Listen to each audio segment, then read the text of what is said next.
원탁의 기자들, 비주워치 박수익 기자, 이데일리 권소현 기자, 한국경제신문 강영현 기자와 함께합니다. 안녕하세요. 안녕하세요. 세제 개편안 보셨죠? 네. 역시 맞습니다. 두껍습니다. 내용이 정말 많아요. 일단 네. 뭐 가장 큰 거는 아까 말씀하셨지만 윤석열 정부가 시행했던 감서 정책을 3년 만에 원점으로 되돌렸다. 네. 이게 가장 눈에 띄는 것 같습니다. 그래서 가장 구체적으로 봤을 때 가장 눈에 띄었던 게 사실 법인세율을 다시 올리는 건데 네. 과세 표준을 이제 4개 구간으로 해서 각각 1%포인트씩 올랐잖아요. 네. 그래서 3천억 원을 초과할 경우에 최고 세율이 24%에서 다시 25%로 높아졌죠. 이게 사실은 이명박 정부 때 당시에 25%에서 22%로 인하된 후에 문재인 정부 때 다시 25%로 올라갔다가 윤석열 정부 때 이제 22년에 1%포인트 낮췄는데 다시 3년 만에 원상 복귀. 기업들 입장에서 조금 헷갈릴 것 같습니다. 그러게요. 박수익 기자. 이게 예. 보면은 모든 기업의 법인세율이 1%포인트씩 올라가는 거잖아요. 네. 사실상 대기업만이 아니라. 그럼 이제 중소기업들도 다 해당이 되는 거예요? 예, 해당이 되긴 하는데 중소기업들은 이제 뭐 또 각종 특별 공제들이 많기 때문에 또 거기에서 이제 빠지는 것들이 있을 테고 저는 이번에 그 세제 개편 보면서 큰 느낌은 일단 네. 이재명 정부 첫 1번 그 세제 개편이잖아요. 새 정부 출범하면서 얼마나 하고 싶은 게 많겠습니까? 공약들도 굉장히 많고 한 해에만 공약 이행하는데 뭐 한 40조 원 든다 이런 얘기가 있는데 그래서 일단 세수를 확충을 해야 되는 거는 맞죠. 정부 입장에서는 네. 첫 해고 공약을 지키려면. 그런데 세수를 확충할 때도 이게 저항이 가장 좀 적은 구간을 아무래도 전략적으로 정부에서 선택을 할 테고 그래서 이번에 발표한 세제 개편에서 정부 입장에서 세수를 확충하는 방법이 여러 가지겠지만 크게 두 가지입니다. 하나는 법인세가 가장 많고 그다음 네. 두 번째로 많은 게 정권거래세. 그러니까 세수 수입이 가장 많은데 법인세는 법인이니까 직접적인 어떻게 보면 표로 연결되는 건 아니고 증권거래세는 보편적으로 그리고 원천 징수되기 때문에 사실 그렇게 또 체감을 많이 못합니다. 그렇죠, 0.05% 주식을 팔 때 네. 바로 그냥 매겨지게 거래할 되니까요. 때. 자동으로. 예. 그래서 그 두 가지가 그 세입 기반의 그 세수 확충의 그 핵심이다 이렇게 보여집니다. 저는 사실 이게 키워드가 권소연 되돌림이었던 것 같아요. 되돌림. 정상화라는 표현을 쓰긴 했지만 결국은 이제 이전 정권 때 낮췄던 거를 다 되돌리는 거잖아요. 근데 이게 설명할 때 보면 지난 정권 때 해봤던 효과가 없었다라는 논리였었어요. 그러니까 뭐 사실 우리가 정권에 따라서 보면 보통은 보수 정권은 감세 그리고 뭐 기업들 법인세 깎아줘서 뭐 경제 활성화에 나서는 그래서 대기업이 잘 되면 그 아래 단계에 있는 뭐 기업들로 공기가 흐른다. 그래서 우리가 뭐 낙수 효과 이런 얘기도 했었고 진보 정권은 보편적으로는 뭐 복지라든가 분배 이런 데에 방점이 찍혀 있기 때문에 부자 증세, 뭐 법인세 인상 등의 흐름을 보여왔었거든요. 네. 근데 사실 이재명 정부 딱 들어섰을 때는 우리가 약간 이제 실용주의 정부다 이래서 지금 경기가 안 좋으니까 법인세는 건드리지 않을 거다라는 예상도 사실 있었어요. 근데 이제 그걸 깨고 다 이제 되돌리는 상황인데 뭐 보면 윤 정부 때 감세해봤더니 효과가 없었다라는 설명 중에 뭐 법인세 낮춰봤더니 경기 살리는데 효과 없었다. 뭐 증권거래세나 대주주 기준 바꾸는 것도 증시 그렇게 활성화된 것 같지 않은데 뭐 약간 이런 식의 설명이었고 근데 그게 구체적으로 어떻다라는 얘기보다는 효과가 없었고 오히려 약간 반대였던 상황도 있었고 약간 이런 이제 설명들을 좀 많이 했었어요. 그러니까 사실 이제 정권에 따라서 조제 정책의 기조도 바뀌기 마련이긴 한데 이게 너무 최근에 보면 이제 보수 진보 이렇게 5년마다 퐁당퐁당 바뀌었잖아요. 중간에 이제 탄핵으로 좀 짧게 바뀐 경우도 있었고, 그러니까 이게 납세자 입장에서 보면 납세자뿐만 아니라 이 세금이라는 게 갖고 있는 게 납세자에 더해서 이 어떤 산업의 전망을 하는 데도 주요한 변수인데 이게 너무 왔다 갔다 바뀌니까 여기에 따른 불확실성 이런 것들이 굉장히 크겠다라는 좀 우려가 들기는 하더라고요. 그렇죠. 그래서 서로가 뭐 집권 여당이 누가 되느냐에 따라서 정상화라는 표현을 이쪽이 썼다가 저쪽이 썼다가 하게 되는 거고 또 왔다 갔다 하는 거고. 그럼 이제 법인세부터 조금 더 이야기를 해보면 사실상 지난 2년 사이에 법인세 세수가 거의 한 40% 줄었다라고 하는데 법인세율이 최고 세율 기준으로 25에서 24%로 1%포인트 낮아졌기 때문만은 아닐 수 있잖아요. 역시 그 법인 세율보다는 최저한 세율이라는 게 또 중요할 수도 있는 거고 또 경기 변동 영향도 봐야 하는 건데 어떻게 좀 방법이 없었던 걸까요? 정부 입장에서는 세수 확보 측면에서 박수 기자. 뭐 일단 말씀하신 대로는 뭐 여러 가지 각종 공제를 많이 하기 때문에 그 최저 한세율도 중요하고 또 전반적으로 실적 자체가 또 이익이 나는 베이스에서 세금을 매기는 구조기 때문에 이익에 대한 어떤 그런 그 증가가 많지 않았다 이런 것도 포인트가 될 수 있는데 네. 이번에는 이제 정부에서 법인세를 각각 1%포인트 올리면서 연간으로 한 4조 3천억 정도의 그 세수가 확대될 것이다 이렇게 예상했고 이게 반대로 따지면 기업들이 그만큼의 세금을 더 낸다는 것이죠. 물론 이익이 더 많이 나면 또 더 많이 낼 테고 이익이 덜 나면은 덜 거치기도 할 텐데 근데 단편적으로 이게 법인세율을 각각 1%포인트씩 올렸다고 해서 네. 기업의 부담이 뭐 엄청 커졌다라고 보기 어려운 게 왜냐하면 이거는 명목세율이고 실효세율이 그렇죠. 뭐 우리 개인들 연말정산 돌려봤듯이 기업들도 이제 정부 차원에서 깎아주는 게 많은데 이 깎아주는 항목에서 이번에 가장 눈에 띄는 게 이제 인공지능 연구개발을 하면은 세금을 대폭 깎아주겠다는 게 있습니다. 예.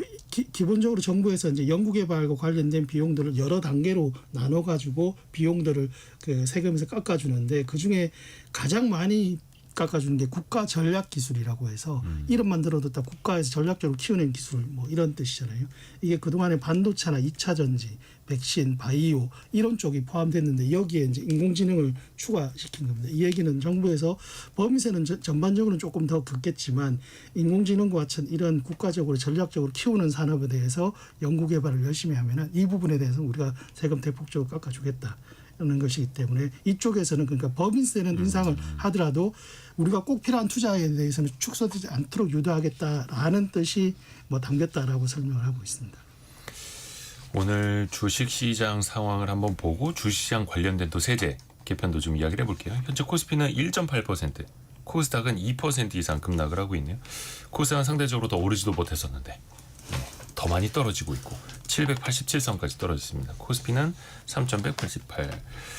우선은 대주주 양도소득세 또 이야기를 해볼까요? 이게 엄청난 논쟁 끝에 지난 정부에서 한 종목당 10억 원이 아니라 한 종목당 50억 원 가까이 갖고 있는 사람으로 대주주의 기준이 완화가 됐죠. 근데 이걸 다시 10억 원 기준으로 강화한다고 하죠. 지금 논쟁이 뜨겁습니다. 이게 또 시장에서. 뭐 강경원 이것도 기자. 정상화의 한 수순일까요? 어쨌든 말씀하신 대로 윤석열 정부 때 완화한 것을 되돌렸는데요.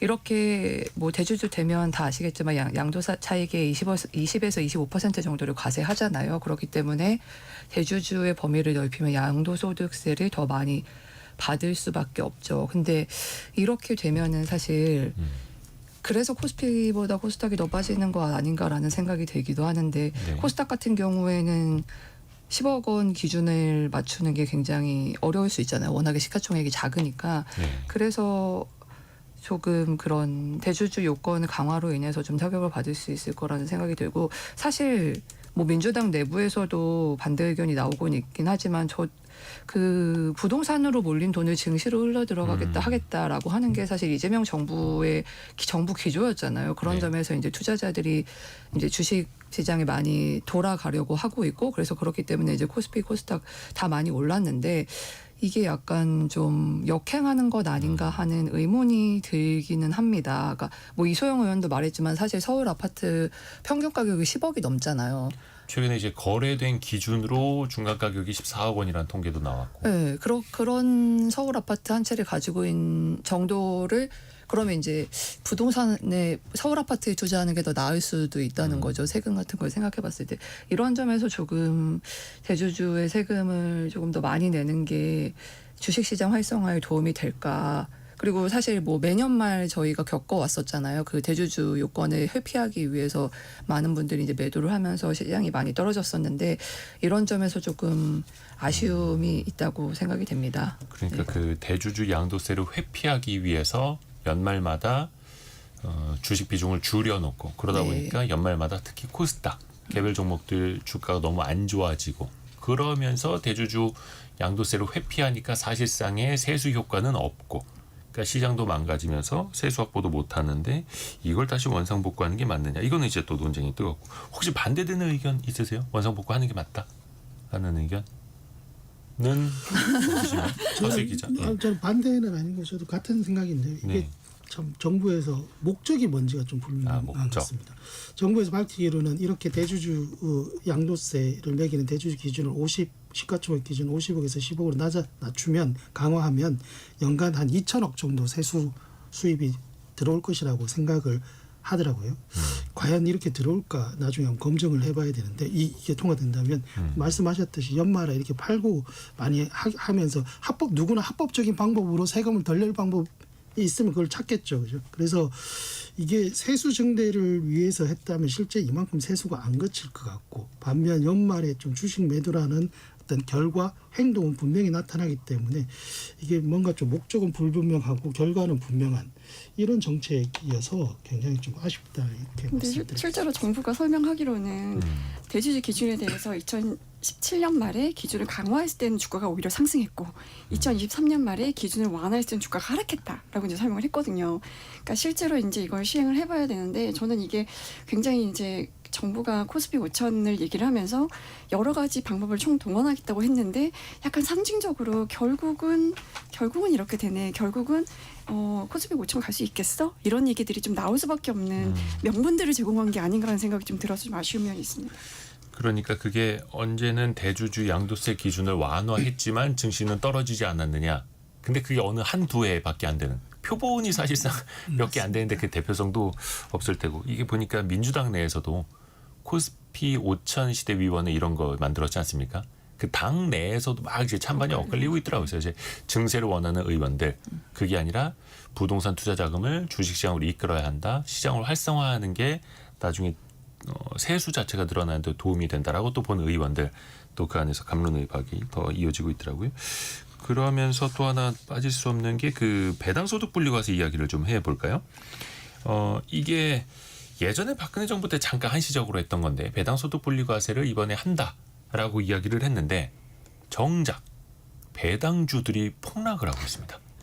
어찌된 일입니까? 정부가 분리과세를 해준다고 하는데. 코스피가 이렇게 오른 이유 중에 하나였잖아요. 배당소득 분리과세 그리고 이제 그거에 대한 기대감이 굉장히 많이 반영이 됐던 건데 이거 딱 이제 세제 개편안에 나온 거 보니까 기대했던 것보다 너무 많이 못 미치네라는 이제 거였죠. 그러니까 사실 뭐 배당에 대한 그러니까 사실 배당소득세를 분리과세한다는 거는 증시에는 일단 기본적으로 호재예요.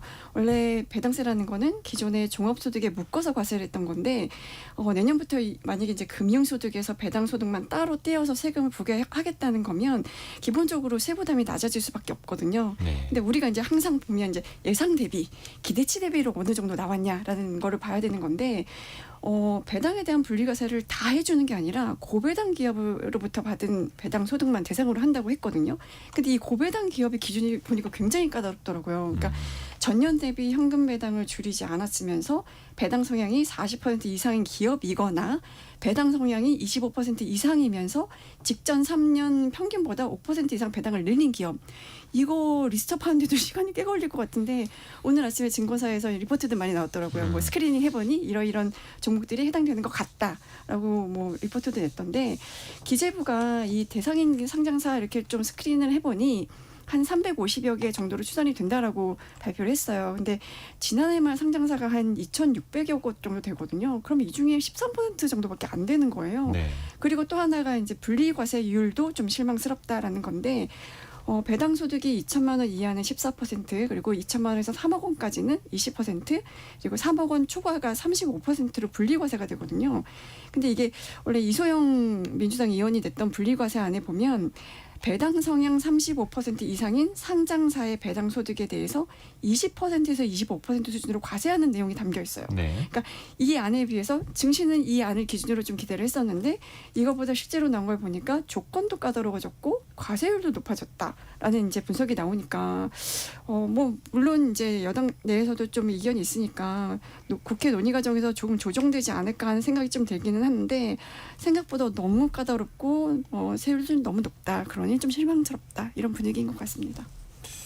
그렇죠. 그리고 또 일정 부분 그 배당 세액 공제라는 게 있었는데 그게 사실상 종합소득세에서는 가능했고 예를 들어서 사업소득의 손실을 보는 것까지 종합적으로 담았을 때 공제를 받을 수 있는 측면들이 좀 있었는데 그게 아니라 또 이제 분리과세가 되는데 그 세율이 20%를 넘는다 혹은 35% 종합소득세율 그 지방세까지 합하면 38.5%가 되는데 이러면 사실상 배당소득 분리과세가 되더라도 세제 혜택이 아니라 오히려 세 부담이 더 커질 수도 있는 영역이 있다 하더라고요. 그러면서 이거는 별로 실효성이 없는 것 아닌가 좀 시장이 좀 실망을 하면서 최근에 고배당주들은 고점 대비 뭐 한 20-30% 가까이 빠진 종목들이 또 많이 있습니다. 그리고 권혁중 님이 주식을 몇십억 이상 갖고 있으면 부자죠. 그런 서민이 20억 이상 있나요? 잘한 거죠. 이렇게 보내주셨는데 이게 참 어려운 게 딱 부자만 타겟팅해서 증세하고 끝나면 좋겠습니다만 그럴 리가 없죠. 이 시장은 다 맞물려 있고 우리는 그 시장 안에서 다 같이 살아가기 때문에 그들이 또 시장에 미치는 영향이 크다 보니까 예, 시장이 또 같이 빠지면 누구에게 또 손해가 돌아왔느냐 이것까지 봐야죠. 예. 그 뭐 배당 소득 분리과세 하면서 그 세율을 35%로 높인 것도 사실은 그 청취자분께서 지적하신 부자 감세 논란도 있었다고 하더라고요. 왜냐하면 아무래도 분리과세를 하게 되면 배당 소득이 높은 자산가일수록 세 혜택이 클 수밖에 없잖아요. 그러니까 네. 그 청취자분께서도 말씀하셨지만 사실 배당주를 막 배당 소득을 그렇게 종소세에 포함되면은 큰 돈을 낼 만큼 가지고 있는 사람이 얼마나 될까에 대한 또 그런 문제 의식도 있었고 그래서 부자 감세 논란이 있었기 때문에 그래서 당초에 이소영 의원 안보다 조금 높게 설정된 것도 이런 비판 의식을 조금 반영한 것으로 보입니다. 그래서 분리과세해서 세수가 한 2천억 정도 줄어들 것으로 보고 있는데 이게 또 고배당 기업의 주주만 혜택을 볼 수 있다 그런 비판도 나오긴 하지만 약간 이런 부자 감세 논란에 대한 좀 고민이 있었던 것 같다는 생각이 듭니다. 그렇죠. 그러니까 이소영 의원 안대로 분리과세를 하면 2천억 원 정도의 세수 감소 효과가 있지만 35% 이상의 배당 성향을 가진 기업들을 대상으로 하기 때문에 그 세제 혜택을 받기 위해서 배당이 늘어나면 결과적으로 더 큰 틀의 세수는 늘어날 것이다. 이렇게 또 기대를 하는 거고요. 황리아님, 해외 주식을 사는 것도 합리적인 건가요? 이렇게 물어봐 주셨는데요. 그러니까 만약에 대주주 양도소득세가 다시 이제 강화되면 아마 또 많은 분들이 어차피 세금 낼 거 그냥 해외 주식 할란다 이렇게 또 떠날 수 있는 거고요. 그러다 보니까 뭐 코스피 5천 시대를 열겠다면서 왜 세제 개편안이 이렇게 반대로 나오지? 또 이런 목소리들이 나오는 것 같습니다. 다른 이야기도 좀 해볼게요. 조금 더 뭐 공제 혜택이 많아지는 것들도 있습니다. 서민, 중산층, 또 다자녀 가구를 맞춰서 좀 지원하는 안도 포함이 돼 있죠. 어떤 것들이 눈에 띄는가요?